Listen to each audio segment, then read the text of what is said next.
저는 봄이라서 꽃이 걸어 나온 줄 알았습니다. 네. 오늘 너무 귀한 찬양 감사드리고, 오늘 헌신을 다짐하는 우리 더불어 여전도회 가운데 하나님께서 말씀으로 은혜 더하여 주시기를 간절히 바랍니다.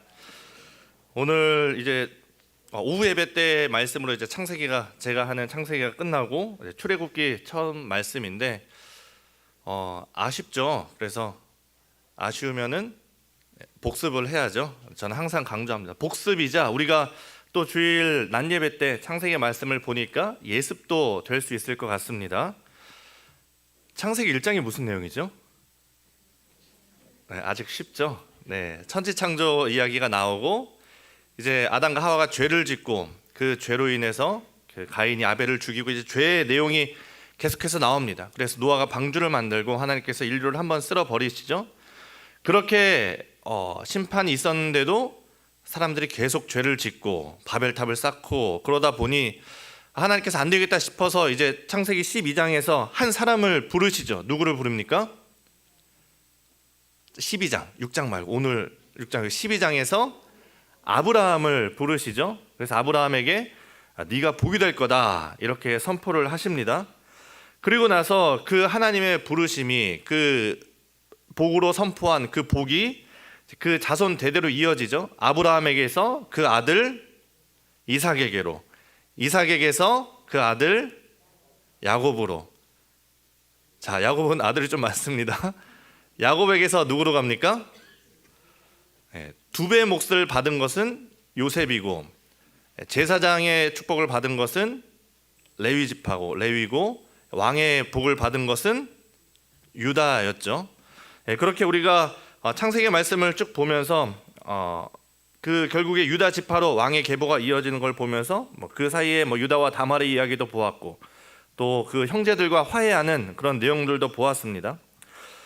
오늘은 창세기를 마치고 이제 출애굽기 첫 시간인데, 출애굽기 하면은 출애굽기의 주인공이 누구죠? 모세. 우리가 잘 알고 있는 모세고, 워낙 유명한 내용이다 보니까 아마 교회를 다니지 않는 사람들도 모세 이야기는 좀 잘 알고 있습니다. 창세기랑 연결해서 이야기를 계속 하자면, 요셉이 총리로 있을 때, 애굽에서 총리로 있을 때 흉년 때 이 가족의 70명이 야곱과 그 아들 형제 70명이 와서 이집트로 불러오게 되죠. 그러면서 고센 지역 땅에 살면서 거기서 약 400년을 지내게 됩니다. 이 400년을 지나면서 야곱의 수가 매우 많아져서 큰 민족을 이루게 되었는데, 너무 오랜 시간이 지나다 보니까 이 훌륭했던 총리 요셉을 모르는 그런 바로가 왕이 되었습니다. 아마도 왕조가 바뀌었을 것이다 이렇게 생각을 하는데, 이 새롭게 왕으로 된 바로가 보니 어떻습니까? 고센 땅에 한 큰 무리가, 큰 민족이 살고 있는 겁니다. 근데 그 민족이 이 왕이 볼 때는 위협으로 되는 거죠. 지금도 그렇지만 그 당시에도 국력은 곧 국민의 수입니다. 그 사람들이 반란이라도 일으키면 어떻게 할 도리가 없는 거죠. 그럴 때 쓰는 것이 공포정치죠. 아예 반란을 일으킬 생각을 하지 못하도록 눌러놓는 것입니다. 그래서 그들을 노예로 삼아서 노역을 시키고, 인구를 줄여보고자 해서 여자아이는 살리고 남자아이는 태어나면 죽여라 하지만 그 산파들이 말을 듣지 않죠. 그러니까 명령을 바꾸죠. 여자아이는 살리고 남자아이는 어떻게 하라고 합니까? 나일강에 던져라. 죽이라는 것과 별다를 것이 없는 거죠. 그 명령 때문에 참 많은 이스라엘 백성들이 남자아이들이 죽음을 당했는데, 그 중에서 이 오늘 나오는 주인공 모세는 하나님의 은혜로, 세상 말로 하면은 운 좋게 바로 왕의 공주에게서 건져져서, 그래서 모세란 이름이 뭡니까? 건져내다라는 뜻이죠. 그래서 왕자로 자라게 됩니다. 왕자로 자랐으니 얼마나 남부럽지 않게 컸겠습니까? 나라를 등에 업고 자기 마음대로 살면서 한편으로는 유모였던 자기의 진짜 어머니에게서 히브리인으로서의 교육을 받으면서 그 히브리인으로서의 정체성도 가지고 있었습니다. 그러다 그렇게 자라고 40세, 그 모세가 40세 되었을 때 애굽 사람이 자기의 동족 히브리인을 때리는 것을 보면서 화가 나서 주위에 사람이 없는 것을 보고 그 애굽 사람을 쳐 죽이게 되는데, 그게 발각이 되죠. 바로가 그 사실을 알고 모세를 죽이려고 해서 이제 모세가 애굽을 떠나서 광야로, 미디안 광야로 도망을 쳤습니다. 그렇게 거기서 광야에서 터전을 잡고 이제 결혼도 하고 아이도 낳고 살면서 또 40년이라는 세월이 더 지났습니다. 이제 모세가 80세가 된 것이죠. 상황이 많이 변했습니다. 40년이라는 세월이 결코 쉽지 않은 세월이죠. 10년이면 강산도 변한다고 하는데 제 한평생 산 게 이제 겨우 40 정도를 살았는데 이 40년이라는 세월이 짧은 세월이 아닌 것이죠. 모세를 죽이려고 하던 바로도 죽었고 모세도 이제 80세 할아버지가 되었습니다. 하지만 여전히 변하지 않은 것이 하나 있는데 히브리인들은 여전히 그 애굽에서 고된 노동으로 인해서 탄식하고 부르짖고 중요한 것은 하나님께서 그 부르짖음을 들으셨다 하는 것입니다.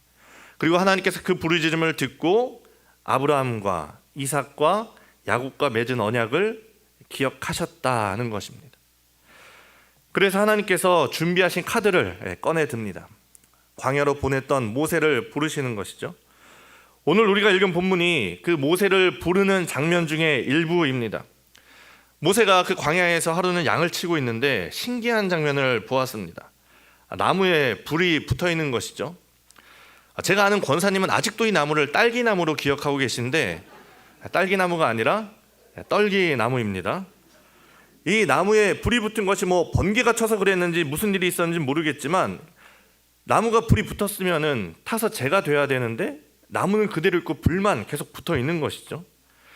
모세가 이 장면에 신기해서 가까이 가서 보는데 그게 뭐였습니까? 하나님의 덫이었죠. 모세를 낚으려는 하나님의 덫이었습니다. 딱 신기한 장면으로 덫을 놓고 기다리는데 모세가 딱 걸려든 것이죠. 모세가 가까이 오자 하나님께서 이제 모세를 부르십니다. 출애굽기 3장 15절 말씀입니다. 하나님이 이르시되 이리로 가까이 오지 말라. 네가 선 곳은 거룩한 땅이니 내 발에서 신을 벗으라.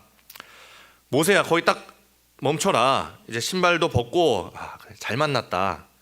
안 그래도 내가 내 백성 이스라엘이 힘들어하는 것을 내가 보았는데 네가 이제 바로에게 가서 그 백성을 인도해서 내가 준비한 저 가나안의 좋은 땅을 준비해 놨으니까 그곳에 데리고 가려무라.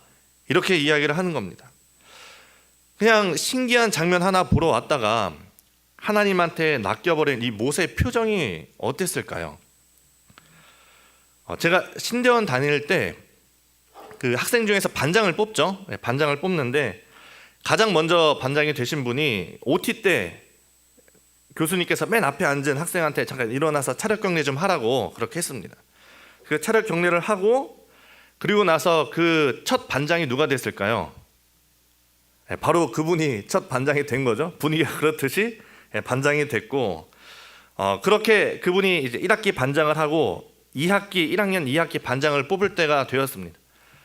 누가 선뜻 나서서 하면 좋은데 누가 나서겠습니까? 그래서 우리가 성경적으로 제비를 뽑자 이렇게 했습니다. 300명이었고 반을 2개로 나눴으니까 이제 150명인 거죠. 그럼 150분의 1일 확률인 거죠. 그 150명 중에 한 명을 뽑아서 반장으로 세웠는데 누가 반장이 되었을까요? 제가 반장이 되었습니다. 이 150분의 1의 확률로 그 학번으로 이렇게 딱 불러서 뽑는데 그 학번을 딱 부르는데 다른 사람들은 모르지만 저는 아는 거죠. 제 학번인 걸 아는 거죠. 그 학번이 딱 불리는 순간 아마 저는 하나님께 낚여버린 그 모세의 표정이 그렇지 않았을까 이렇게 생각을 합니다. 제 옆에 앉아있던 친구의 증언에 따르면 그 친구가 그렇게 얘기합니다. 내가 여태까지 본 세제의 표정 중에서 가장 재밌는 표정을 하고 있었다 이렇게 얘기를 합니다. 머릿속이 하얘지는 게 이런 거구나 라는 생각이 드는 거죠. 정말 별의 생각이 다 들었습니다. 제가 좀 앞문 가까이 앉아 있었는데 빨리 문을 박차고 교실 밖으로 나갈까? 내가 못한다고 뭐라고 얘기를 하지? 불치병이 걸렸다고 할까? 이렇게 별의별 생각을 다 하는데 이게 지금 모세의 태도와 별반 다를 것이 없는 거죠. 하나님께서 3장에서 이 모세를 부르고 하신 말씀이 3장을 쭉 읽어보시면 아시겠지만 굉장히 친절하게 자세하게 말씀을 해주십니다. 네가 앞으로 어떻게 해야 되는지, 내가 누구인지, 하나님이 누구인지도 말씀하시고, 또 왜 이스라엘 백성을 구해야 하는지, 바로에게 가서 뭐라고 얘기를 해야 되는지, 실습도 합니다. 자, 지팡이를 던져봐라. 뱀이 됐지? 꼬리를 잡아라. 다시 지팡이가 되고, 자, 품에 넣어라. 문둥병, 정상, 이런 실습을 다 하고, 이것도 안 되면은 그 나일강을 피로 만들어라. 이런 것까지 다 실습도 하고 자세하게 설명을 해주시는데, 모세는 그 이야기를 계속 들으면서 무슨 생각을 하고 있었을까요? 어떻게 해야지 내가 이 위기를 모면할 수 있을까? 아마 생각을 했을 겁니다. 그래서 하나님께서 나는 누구이고 너는 어떻게 행하고 기적을 어떻게 행해야 되는지, 그랬는데 그걸 다 설명하고 난 이후에 모세가 한 말이 뭐냐? 출애굽기 4장 10절이죠. 모세가 여호와께 아뢰되 오 주여, 나는 본래 말을 잘하지 못하는 자니이다. 주께서 주의 종에게 명령하신 후에도 역시 그러하니 나는 입이 뻣뻣하고 혀가 둔한 자니이다. 하나님께서 기껏 다 설명해 주시고 실습까지 다 했는데, 그리고 나서 모세가 하는 얘기가 뭡니까? 하나님, 저 못할 것 같은데요. 사실 제가 입이 뻣뻣하고 혀가 둔해서 말을 잘 못합니다. 제가 말빨도 없고 말주변이 없어서 어떻게 설득을 시키겠습니까? 나름 찾아낸 핑계이죠. 근데 저는 이 모세의 말이 나름 그 설득력이 있다고 생각을 합니다. 저는 모세가 언변이 없었다고 생각을 합니다. 왜냐하면 만약에 모세가 말을 잘했다면 지금 광야에 있는 것이 아니라 아마도 왕궁에 있었을 겁니다. 그러니까 말이라는 것의 위력이 대단하죠. 말 한마디로 천냥빚을 갚는다고도 하는데, 모세가 말을 잘했으면 어떻게 됐을까요? 사람을 죽이고, 야, 죽은 사람이 나쁜 놈이다. 아마 이걸 말로 잘 이겨나갈 수 있었을 겁니다. 그런데 이 모세가 왕자로서 쫓겨난 걸 보면 말도 잘 못하고 좀 어리숙하고 순진해서 결국 쫓겨난 거죠. 어쨌든 나름 찾아낸 핑계이긴 하지만 하나님께는 전혀 먹혀들지가 않습니다. 하나님이 다시 말씀하십니다. 11장 11절 12절이죠. 여호와께서 그에게 이르시되 누가 사람의 입을 지었느냐? 누가 말 못하는 자나 못 듣는 자나 눈 밝은 자나 맹인이 되게 하였느냐? 나 여호와가 아니냐? 이제 가라. 내가 네 입과 함께 있어 할 말을 가르치리라. 모세야, 너 그 입 누가 지었니? 말하는 거 누가 하니? 네가 걱정할 게 뭐 있냐? 내가 함께 하는데 걱정할 게 뭐 있냐? 내가 네 입과 함께 할 테니까 가라. 이렇게 얘기합니다. 여전히 모세는 뒤로 빼죠. 우리가 읽었지만 모세가 이르되 오 주여, 보낼 만한 자를 보내소서. 하나님, 제발 딴 사람 좀 보내주세요. 그러니까 14절에 모세를 향하여 여호와께서 노하여 이르시되, 하나님이 화를 내시면서 야, 너 형 있잖아. 형 아론 말 잘하잖아. 내가 도와줄 테니까 좋은 말로 할 때 가자. 이렇게 모세를 설득을 하십니다. 이 모세를 부르시는 장면을 보면 좀 하나님 너무하신 게 아닌가, 그런 생각이 듭니다. 모세가 정말 가기 싫어하는데 막 죽을 것 같이 싫어하고 변명하고 또 가기 싫다 이야기하는데, 하나님께서는 모세를 마치 도살장 끌려가는 소같이 억지로 끌고 가서 일을 시키는 게 좀 너무한 게 아닌가, 이런 생각이 들기도 합니다. 그런데 정작 모세는 이 하나님의 부르심으로 자기의 소원을 이루게 됩니다. 여러분, 모세의 소원이 뭐라고 생각하십니까? 제가 볼 때는 모세에게 소원이 하나 있었습니다. 그것이 뭐냐? 고향으로 돌아가는 것이었습니다. 고향이라는 것이 참 향수가 있는 그런 곳이죠. 제가 결혼하고 얼마 되지 않아서 추석 때 성묘를 마치고 아버지께서 그 아버지 고향에 저희를 이제 데리고 가셨습니다.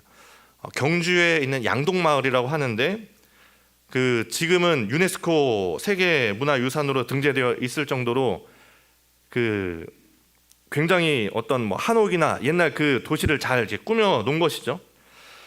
거기를 데려가셔서 아버지께서 하시는 말씀이, 이제 거기서 태어나셔서 고등학교 때까지 거기서 자라셨으니까 가서 아버지의 말씀이 이제 많아지는 겁니다.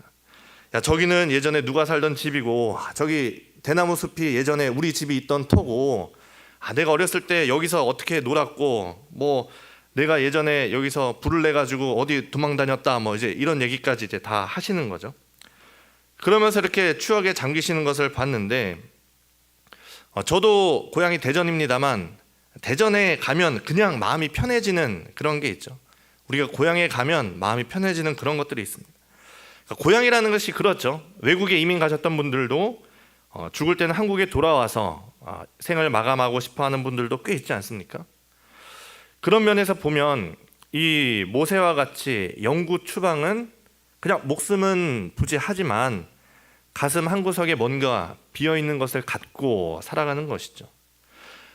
오죽하면 모세가 아들의 이름을 그렇게 지었을까요? 모세 아들의 이름이 혹시 뭔지 아십니까?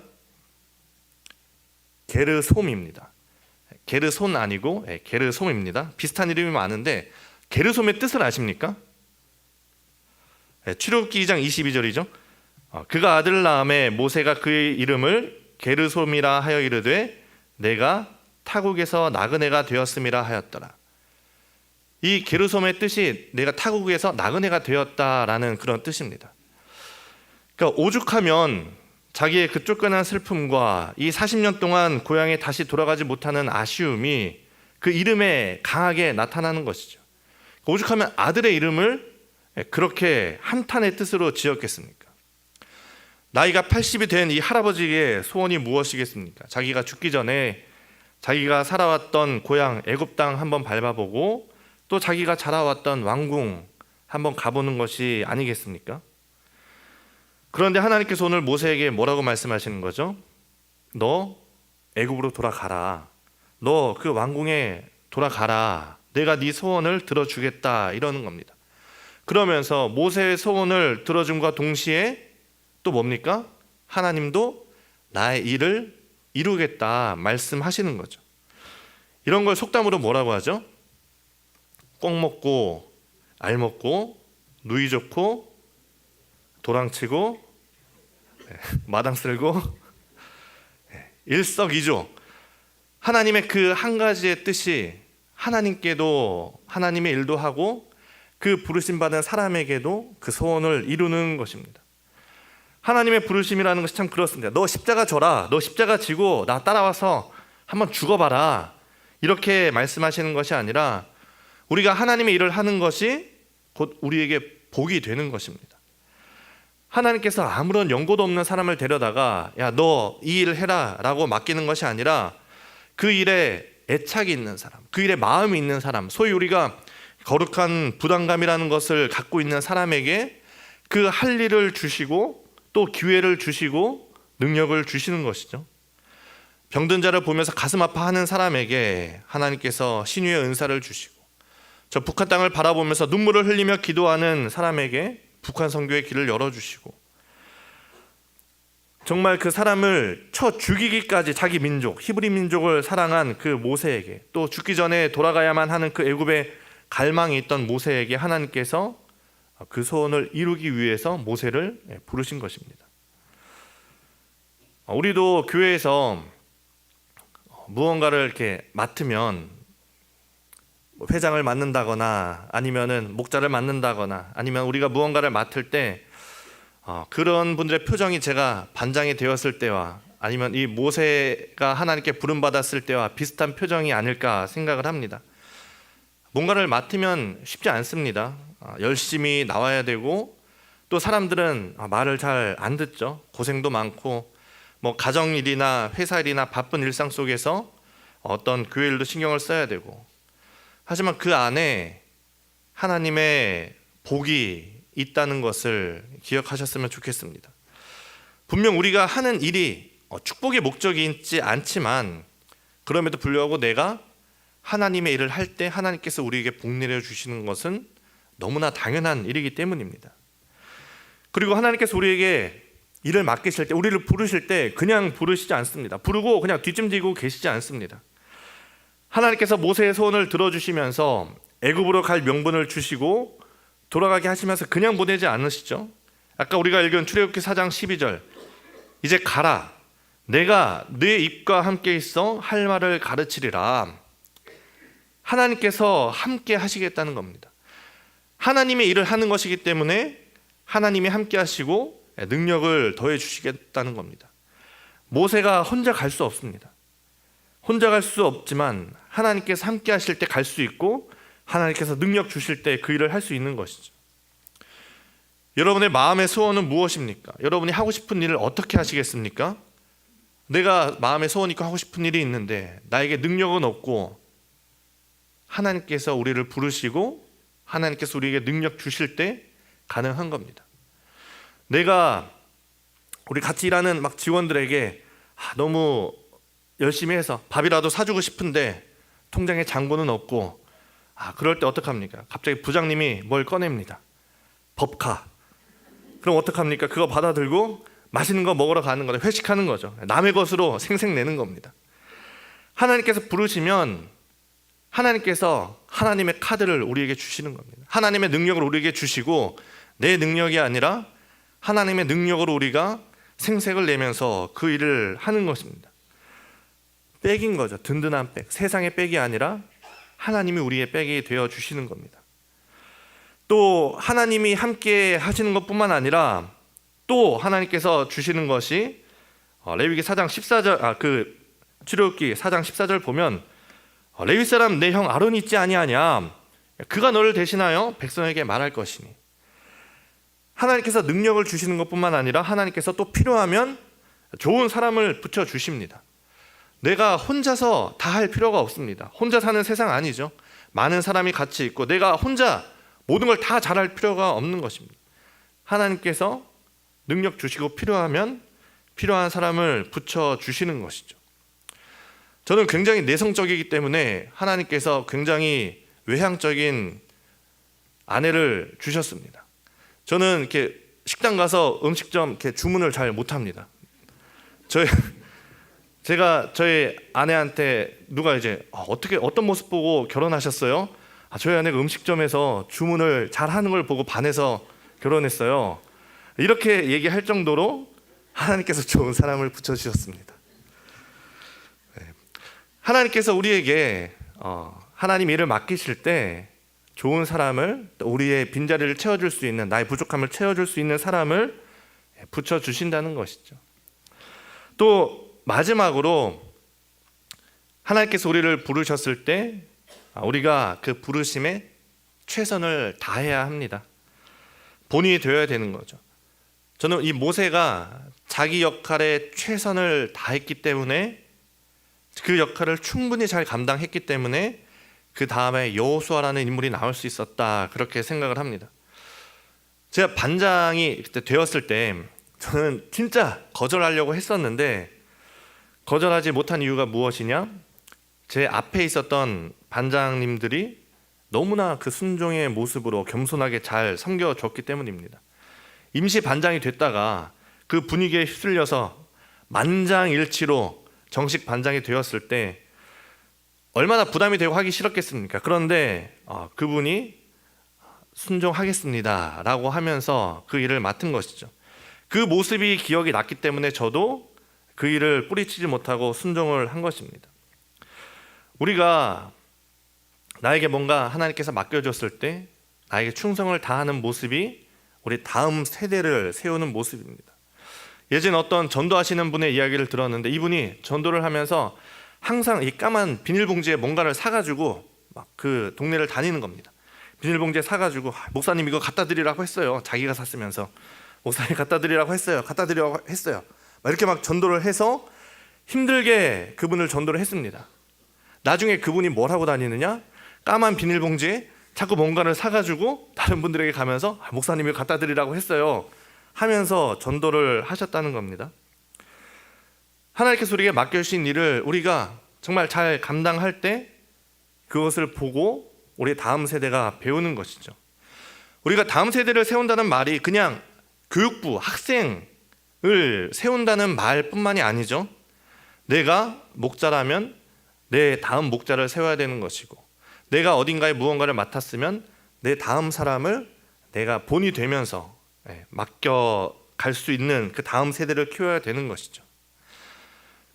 하나님의 부르심에 또 하나님께서 맡기시는 일에 우리가 귀하게 응답하시기를 바랍니다. 하나님의 부르심은 우리에게 십자가만 맡기는 부르심이 아닙니다. 나에게 복을 주시는 부르심입니다. 오늘 아까 우리가 부른 찬양처럼 하나님의 부르심에는 후회하심이 없네, 하나님의 부르심에는 실수가 없네, 그 하나님의 부르심은 하나님뿐만 아니라 나에게도 후회가 없는 부르심인 것을 기억하고 순종하시길 바랍니다. 그리고 정말 귀하게 응답하고 우리가 그것을 섬긴다면 제가 말씀드린 것처럼 제 앞에 반장들이 했던 것처럼 그 길을 잘 닦아놓는 것이 될 것입니다. 예수님께서 우리에게 가장 먼저 앞서 그 갈 길을 보여주셨고 그 길을 걸어가셨으며 이제는 우리가 그 길을 따라가며 또 우리 뒤에 따라올 다음 세대에게, 다음 사람에게, 그 다음 세대에게 잘 물려줄 수 있기를 바라고, 특별히 오늘 우리 드보라 여전대 헌신 예배로 부르신 그 헌신을 다짐하는 우리 모든 드보라 여전대 회원들에게 하나님께서 부르시는 그 부르심에 하나님께서 복을 더하여 주시기를, 건신의 하나님이 영광 받으시기를 간절히 바랍니다. 우리가 원래는 계획이 없었는데 아까 은혜가 찬양이 너무 은혜돼서 우리 그 찬양 한번 부르고 기도하면 좋겠습니다. 하나님의 부르심에는 후회하심이 없네, 실수가 없네. 찬양하고 잘 기도하겠습니다.